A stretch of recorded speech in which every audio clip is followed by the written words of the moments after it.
So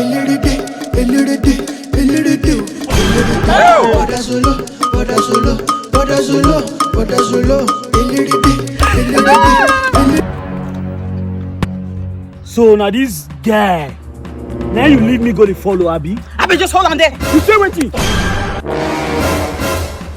Oh Bob, and my woman, you want beat for my front? Eh?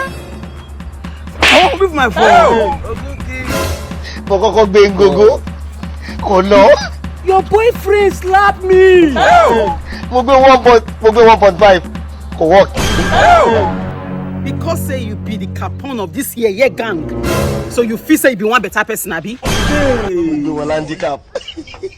Now that year team, that go do for una today. Abi, you know this. You say wetin? The blood of Jesus.